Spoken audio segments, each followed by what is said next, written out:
Good morning, everyone. Charlie Riverman Bergeron here, live on Humanity Healing. And I will be talking about a subject that came up yesterday. I call it From Coal to Diamonds.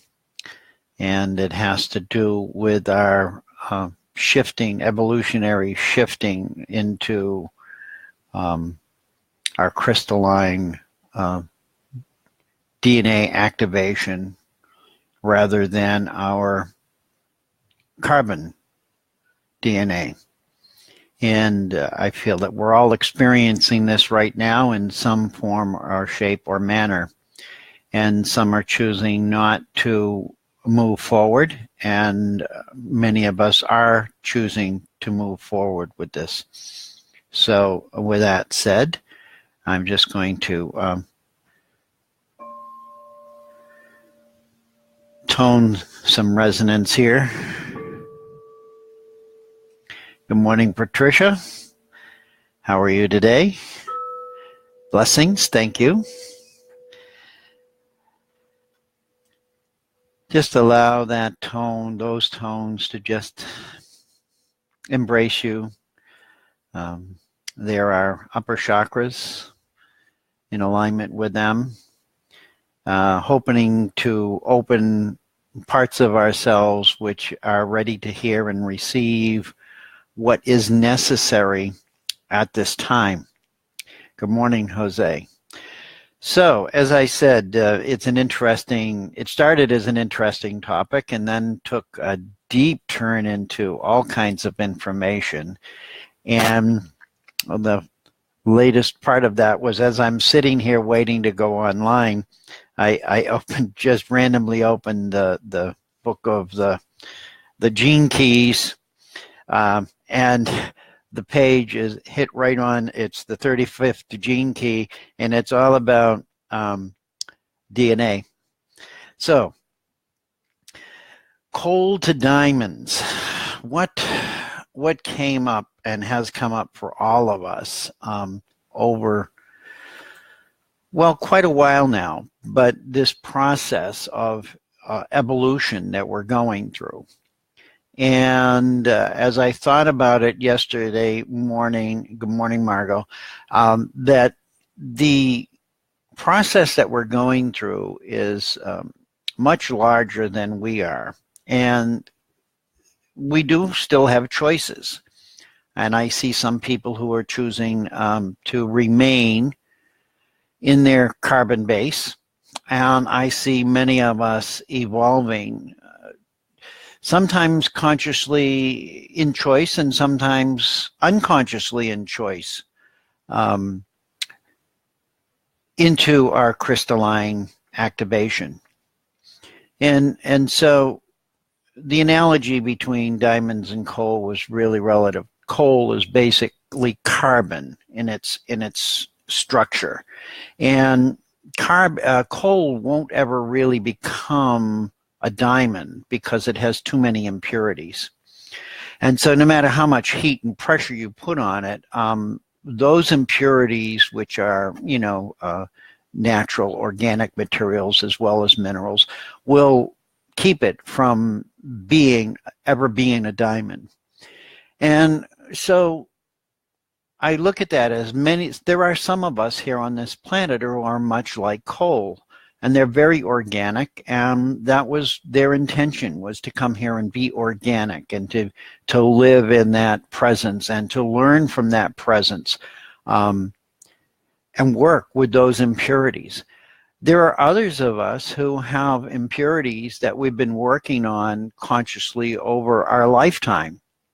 Some of you who are much younger than me are not going to experience a lot of the impurities, I would say, that I have gone through, because your DNA had changed whenever you came into incarnation here in these physical bodies.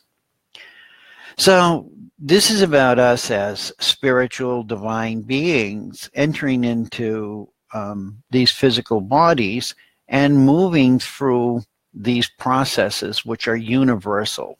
They're not just on planet Earth. They're not just about humans. This is universal evolution. It's the evolution of consciousness. It's so many things that it's hard to put in words. But so it's, to simplify it, we have coal with all of these impurities, and it's being refined. And so much like the crystals that we have, I showed yesterday, this beautiful crystal cluster, which is just amazing. And in its state in the ground, it was covered with dirt and filth and other minerals attached to it. And this is the end result we get to embrace and see the beauty of. So just like us, good morning, Lisa. Good morning, Leonie. So this is the path we're on, is to rid ourselves of what we would call impurities and refine and redefine who we are as these beautiful beings of light. And so as coal will never become a diamond, so too, in truth, we can't literally become the totality of a diamond and still exist in this plane of consciousness or in this physical body. But what we're doing is really shifting and changing and evolving into, I'm trying to find the word I used yesterday, was diamondhood, into our diamondhood. The words come through, and I have to laugh when I hear them, because I, look and realize that my higher guides are always playing. They have a great sense of humor. And yet, this whole process that we're going through is really about transmutation and transfiguration. And it's interesting that there's a difference. And here we are at the time of Easter, when we look around, and the Christian religion has brought forth the resurrection and the transfiguration and the transmutation of Jesus. And so much in the same way, this is what we're going through, but in a very slow and yet quick to us on some levels process. And it's nothing to fear. And this is the message that I keep getting, is to stay in love, to stay in the presence of love. I spoke last week, I think it was, on forgiving ourselves, and the process of forgiving ourselves and letting go of fears or feelings that we are not capable, or we're not, we can't accept something new, that we're so rigid that we can't be open and receive this new transformative energy, which is in essence universal. It's not just about us. Mother Earth is really much like us. She is a vessel, just like our bodies are a vessel, and she has a conscious awareness, and we have a conscious awareness. That conscious awareness is how we connect to the greater collective consciousness, which expands even further and comes under the umbrella of what we would call divine, supreme, divine creator energy and consciousness, which is always creating. So this process of constant creation is what we are a part of. And it isn't something to fear. It's actually something to look forward to and embrace as positive. The issue for us as humans is we have what we would call these negative reactions. We have aches and pains. You can look up the symptoms of transformation, in many different ways energetically. And many people are passing this around that, oh, I feel like this, I have hearing problem, I have this issue, I have that issue. And so many of us say, well, you can't attribute all our aches and pains to this conscious shifting from being, having these impurities and this purification process. However, we need to pay attention to all of that because it's a process. It isn't something that's hard and fact in rule. So scientists and doctors will debate and argue and try to compete with each other as to which is correct, which is not correct. I'm not here to do that. I'm here to express to each of you, and as well myself, to stay open to it all, to embrace with our higher awareness what parts feel are happening and what parts are actually something else. Our impurities, and I say this not in a negative manner, they're just organic processes of living because we are organic beings. And so we attract and we actually host a lot of beings and forms of life in our bodies. You know, there's bacteria, there's et cetera, et cetera. I'm not going to try to rattle it off because that's not the point. The point is that all of that makes up who we are. And all of that is transmuting and transfiguring at the same time we are.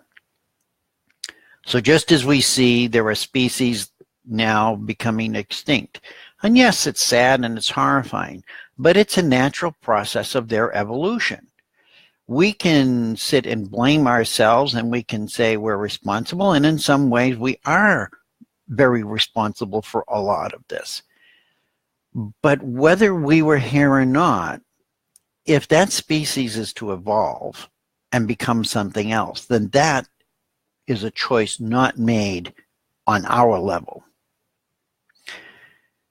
So what we have to do is really start to come back into our bodies. And we have to realize that this shifting of our DNA from a carbon-based to a more crystalline base is really something to embrace,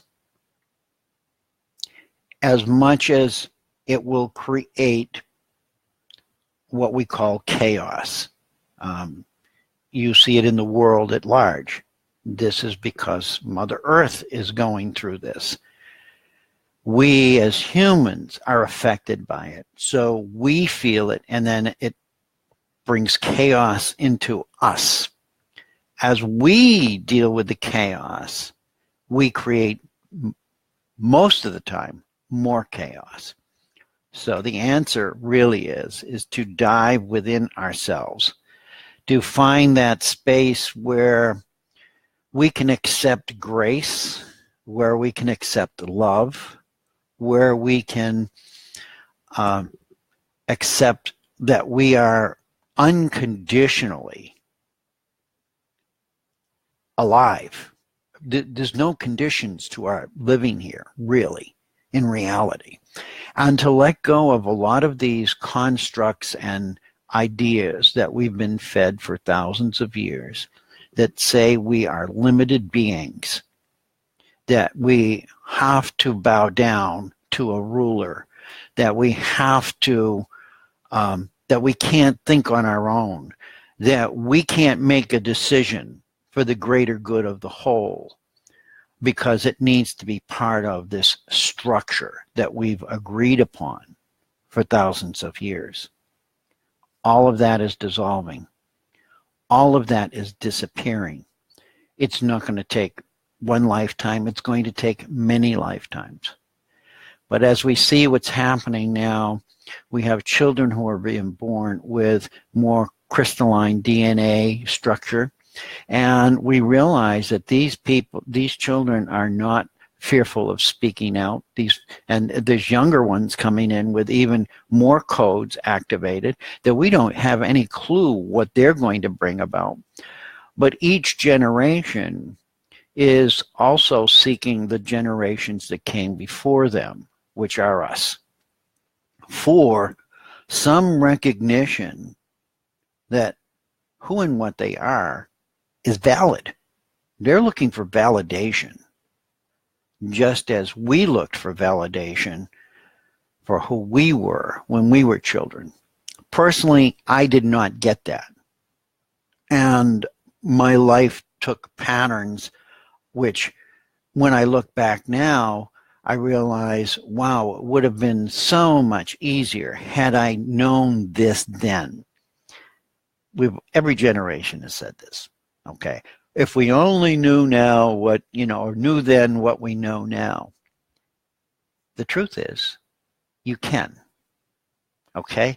And the way to do that is to start honoring yourself for being the divine being that you truly are, and start tapping into this truth which everyone outside of us might want to discourage us from because it makes them uncomfortable.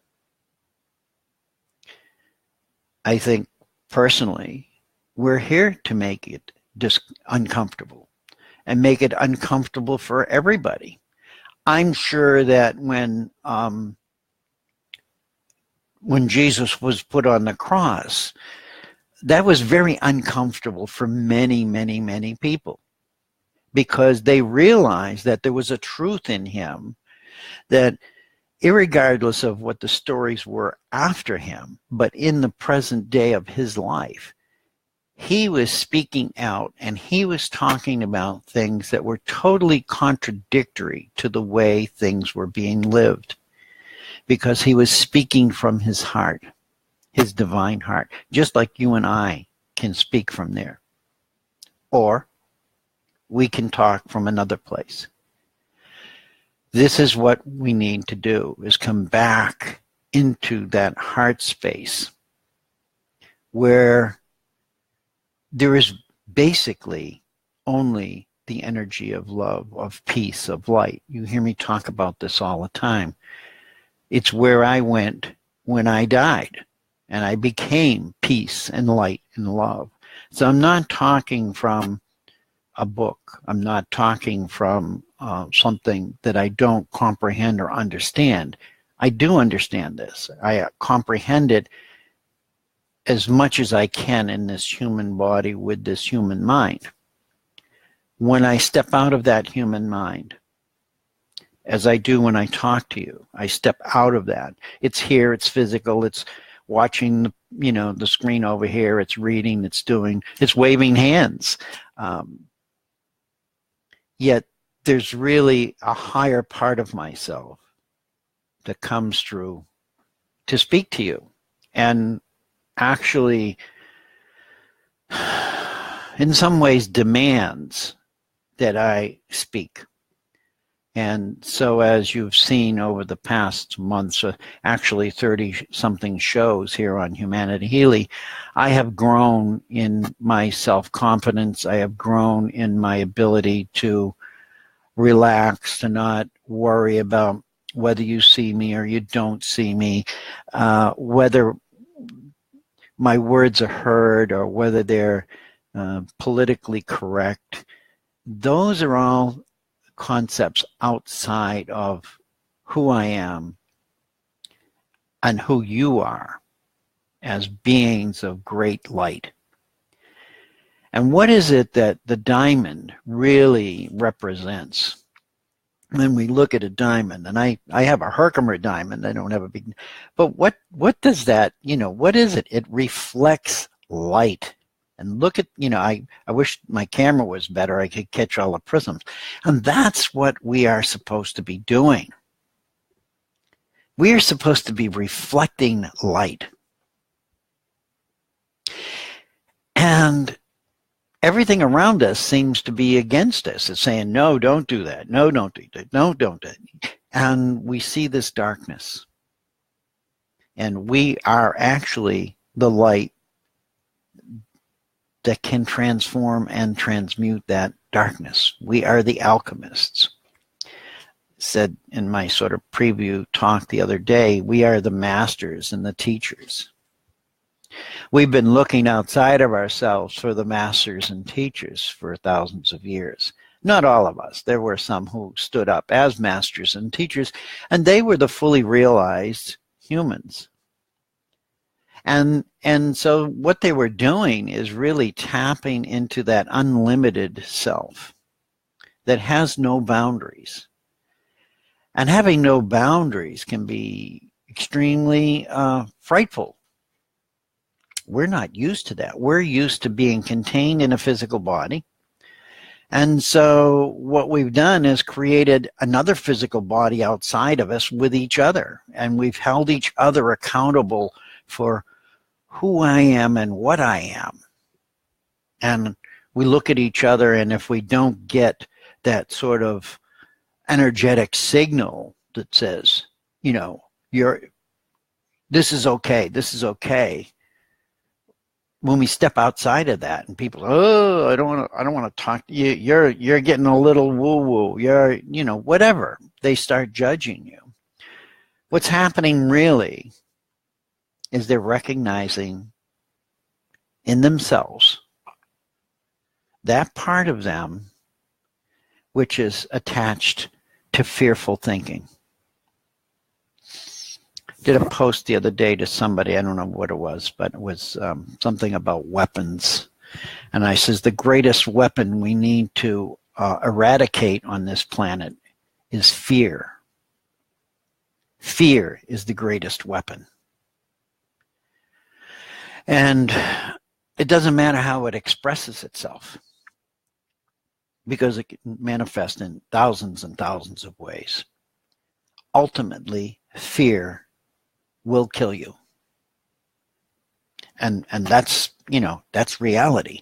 And we live in a world where we have people now who are aware that fear can be used as not only a social weapon, but also a physical weapon against your physical body. And what happens is your body processes this fear, and as it does, it starts to break down all the working mechanisms, the dynamics. And so we may not see it happen rapidly, but it does over time. And this is why we're shifting, part of the reason why we're shifting from the more carbon-based DNA to the crystalline DNA, because in that there's a self-healing process that can't be messed with. And so, again, this is about creating a human race, a race of beings who are closer in form to their spiritual nature. Okay? And we're coming together. This concept of unity is really just a coming together and a better way of not just living, but interacting with the greater collective consciousness. So as I speak, beauty under pressure. Thank you, Cheryl. That's a beautiful expression. Thank you for that. And this is, we are that beauty. We are that beauty. We were created as beautiful as Mother Earth is. And if you look at Mother Earth within the universe, from outer space, here's this beautiful blue planet that sits in this solar system. And everybody's going out in space trying to find planets. What are they looking for? They're looking for somewhere that life can happen. And they're looking for water. And water is what makes this planet blue. And water is what we are. We have the same amount of water in our bodies as the planet. We are, if you look at this is planet Charlie. Your planet Ashley, or your planet Cheryl. And you need to start honoring yourself as these beautiful beings. And when we do that, what happens is we start to have an overabundance of love. Is there such a thing? Only in a human mind there is. Because the human mind measures everything. But what it truly is we come back to an open heart that is not fearing to express itself. That's all. It's really simple. Some of us don't know how to just sit in that quiet space of love. We've been taught that love is something, an action, and we have to do something with it. If we can just sit and embrace love, divine love, the love from our heart, the love that's really that passionate love that we write about, that we talk about, that we preach about, and just allow that the space to be and grow within us. The only outcome that comes from that is we give it away. Because we become too full in order to hold it all. It's like the waters from the mountains come down the rivers, the streams, they get bigger and bigger. There's more and more water, more and more love, more and more, until they get to a flat spot and it spreads out and you get these lakes and ponds. And where are they? They're sort of an oasis in the desert. All of these metaphors we can use to look at that, because it can't be contained. It's so beautiful. And this is what we as masters and teachers, each one of us, are to do. And it doesn't matter what level we do it on, or with whom, or how. Those are human attributes that, as I started the show, as we're shifting and changing, their energy is dissipating. It's being transmuted and transfigured, both at the same time. What it is these are our impurities being released. Does this transformation need time, or can happen within just a moment of realization? That's a very good question, Bill. And my answer to that, it can happen both ways. And it depends on the individual. And so when we see somebody having these epiphanies, we realize that a lot of them don't last, but they are embracing that. And in that embracing of the moment of that awareness, what sets forth is the energy comes through us and activates us. And so those epiphanies are what I look at as being activations. And there are so many of you out there now who are helping others through activations in many, many different ways. And an activation really is an intercession.